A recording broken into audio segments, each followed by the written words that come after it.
Welcome back to the most accurate and honest power rankings episode on earth. I am Brandon Perna, your host, the only NFL power ranker to survive week 1.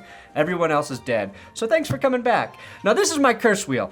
I spin it at the end of the episode to curse your team. However, she is 0-1 on the season, selecting the 49ers last week.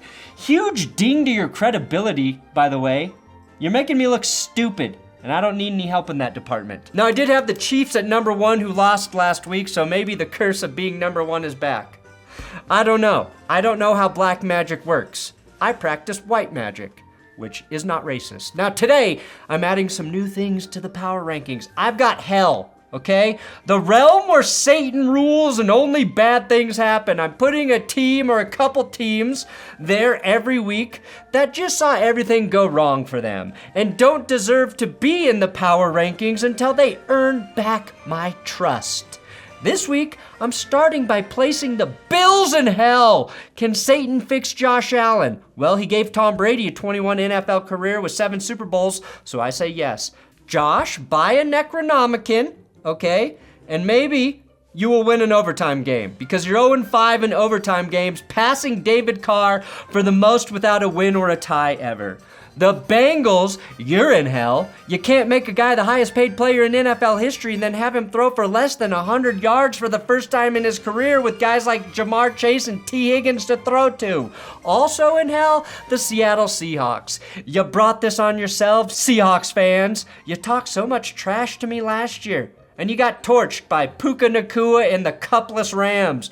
Furthermore, a guy I really like, DK Metcalf, played like how do you say, like a bitch? This cheap shot on Ahkello Witherspoon actually caused an injury, a significant one. I hope DK gets fined, suspended, and then has to come back and play tackle for the Seahawks, who signed Jason Peters and Greg Island after Charles Cross and Abraham Lucas left with injuries. Now the team I'm placing in heaven, oh, yes, the Jets. Heaven is a place of protection and healing.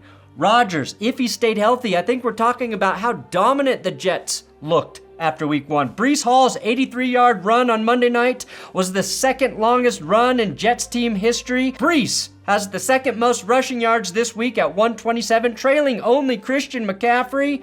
And the Jets moved to 2-54 all-time against the Bills in games where they trail by 8 or more points. A touching tribute to the number 8 that they lost in that game. Number 11, that's right. I'm going to 11 to honor. If we need that extra push over the cliff, you know what we do? Put it up to 11. 11, exactly. Spinal Tap. The Ravens would be in the top 10, but they faced a very weak opponent, in my opinion, and were immediately bitten by the injury bug. The Patriots showed their defense is ready to rock, and McCorkle threw 3 touchdowns and 316 yards. Keep an eye on the Rams, who put up 426 yards of offense, which was the 3rd most week 1, and yes, the Raiders. First place in the AFC West. I still don't think you're good. Beat the Bills on Sunday and we can dance. All right, Commanders, just help Sam Howell not take 6 sacks, which should be easy against the Broncos, who were one of 5 teams without a sack week 1. Number 10, I was saving number 10 for an NFC South team.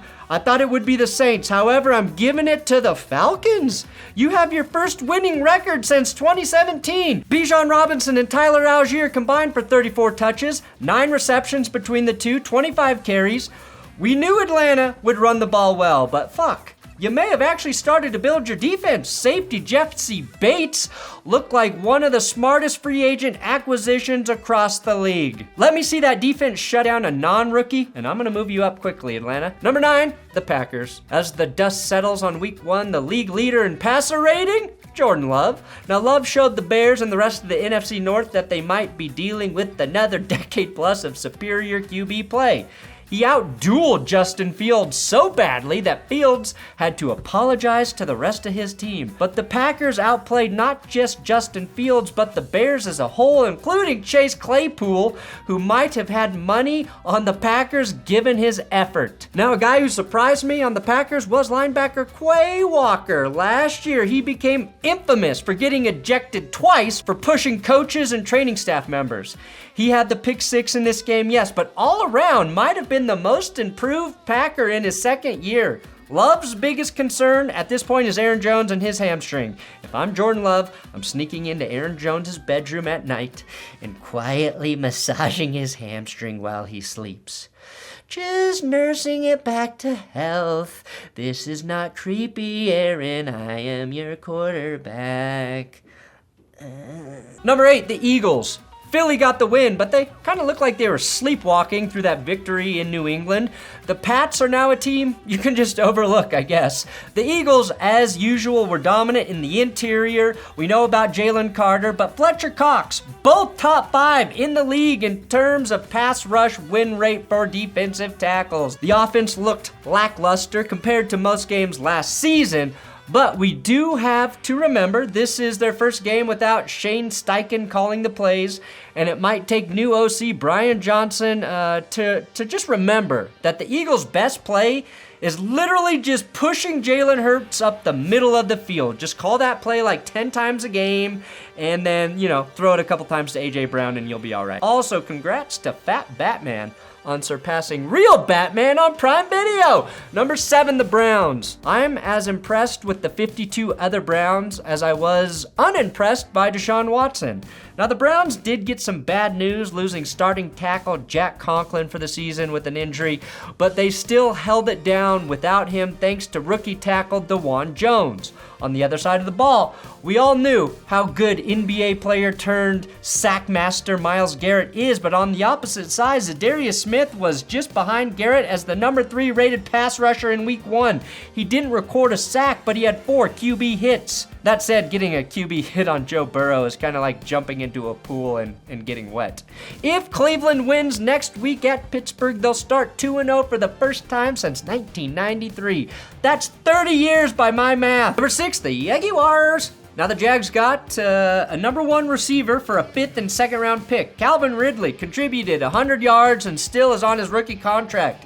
He could be the best value receiver in addition to just one of the best receivers this season. If I was a Jags fan, I'd be especially encouraged by the 3 sacks from Josh Allen and another sack from last year's number 1 pick, Trayvon Walker. In classic Jags luck, they got the Chiefs just as Chris Jones returns from his holdout. So that will make their playoff rematch just a little more difficult. It's not all bad though, because they won't have to face Chad Henne again. And shout out to Hilarious. You responded to my thirst trap. Sorry, my iced out game day fit with your Kelly green jersey on Twitter. At Brandon Perna if you want to follow me. You got your jersey tucked into your jeans heading into Foxborough, which means you won some free coffee. I DM'd you and I'll get you your coffee. BenchwarmerBrew.com. If you want to support my channel, that's where you can get a sack of my beans. Number 5, Chiefs. You're at 5. I want to put you lower just for the fact that Chris Jones is a terrible businessman, okay? He literally has to have an all-pro season to gain back all of the money he lost by holding out. He made that big of a stink just so he could rest week 1? Travis Kelce is also reportedly hanging out with Taylor Swift, which means in a matter of months, a legion of Swifties will join me in rooting against the Chiefs once he breaks up with her and breaks her heart. He's trouble, trouble, trouble, Taylor. Now that's either a curse for the Chiefs or the Chiefs will shake it off. Now all of the elite teams that shat the bed, the Bills, the Bengals, and the Chiefs, I'm not worried about the Chiefs bouncing back, okay? The Chiefs receivers won't drop 1 million passes this week. And most importantly, they won't have to worry about playing the Lions again, unless it's February. Just kidding, the Chiefs aren't getting to the Super Bowl. Fuck you, Kansas City. Number 4, the Dolphins. In typical Chargers fashion, they had to fill seats at their home stadium with AI robots. Imagine getting to your seat and then realizing you are seated next to an AI robot. In true LA fashion, the bots were there as a promotional stunt. It's for an upcoming movie. Yeah, okay. A promotional stunt for a movie? That's a lie. Hollywood's on strike. There ain't no movies happening there. Chargers fans still don't show up. Now, Tua and Tyreek Hill's week 1 performance, it was special. How special? Well, I think they are AI bots created by that nerd Mike McDaniel in a lab. They became the second duo since Dan Marino and Irving Fryer to have over 450 passing yards and 200 receiving yards in a Week 1 performance. The Dolphins won the division that year with a record of 10-6. Good omen. Tua's 466 passing yards are 4th most ever in an opener, trailing Dan Marino by just 7 yards there. Good omen. Your defense will get better, Miami. Better than giving up 433 yards of offense per game. Vic Fangio's defenses do allow a 200-yard rusher about twice a season. You can expect that, and you got it out of the way already, at least one of them. Most importantly, the Dolphins are now Super Bowl favorites after all of the players on the roster saw this video. What's the craziest thing you guys would do for the Dolphins to win a Super Bowl this season? The whole team, baby! Woo! You got the Rams this week in San Francisco, a litmus test. LA held Seattle to 12 yards of offense in the second half. LA had 2 receivers with 119 yards exactly, Tutu Atwell and Puka Nacua. So you better hope Brandon Ayuk has another game if he wants to be the best receiver in this game with a cool sounding name. I mean, let's just throw in Talanoa Hufanga and we got a name off. Ayuk, Hufanga, Tutu, Puka, Tutu, Ayuk, Hufanga, Tutu, Puka, Ayuk. Say it a bunch of times. Just try. It's not easy. Brock Purdy leads the NFL in QBR after Week 1. And he wasn't just dinking and dunking down the field. Purdy threw 13 passes that traveled at least 10 yards. And that was with TJ Watt breathing down his ass crack. And George Kittle racking up just 19 yards in this game, okay? Kittle wasn't 100% healthy. And when he gets healthy, this offense will be insane. Number 2, the Cowboys.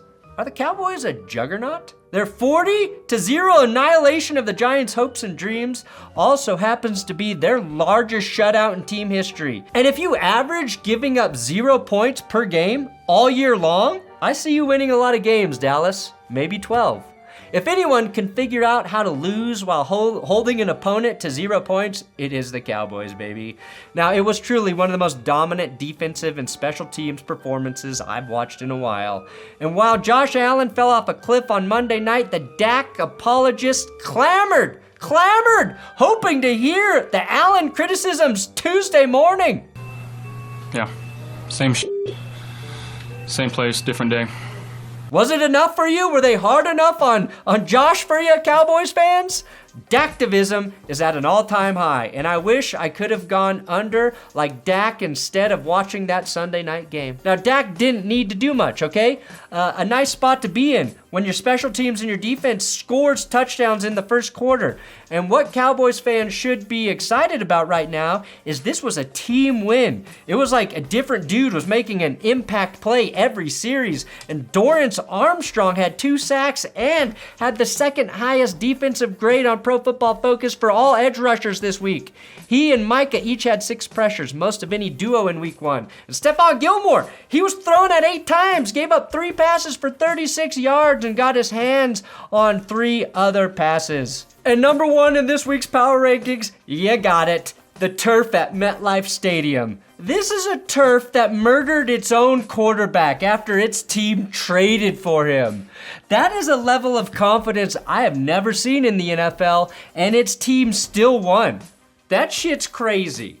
Okay, the real number 1, it's the Lions. You knew it was going to be the Lions. I picked the Lions last week to beat the Chiefs. People said I was crazy, but maybe I know ball. Also, shout out to all of the Lions fans purchasing this shirt, available in the shop below. Maybe I helped ignite the blue ski mask trend as well, because I put that in my thumbnail. I put the CJ Gardner-Johnson blue ski mask thing in my thumbnail. So for the Lions, I have one thing to say.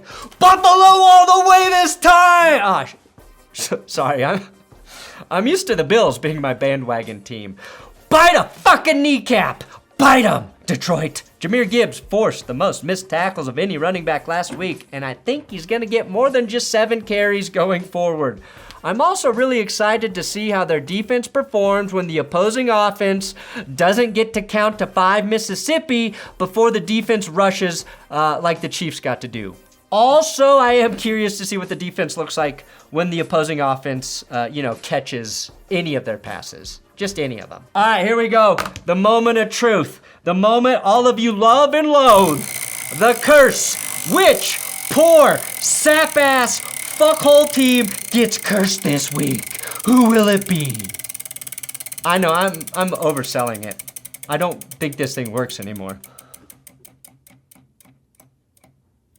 No! No! No! No! No! No! No! No! No! The whole team, baby! Can't be. No, no, no, no, no, no, no, no, no, no, no, no, no, no. No! No, no. Oh, fuck. No, no, no, no, no, no. No, no, no, no, no, no, no, no, no, no, no, no, no, don't. No, no, no. I'll never live this. If the Lions lose, I'm gonna be so screwed.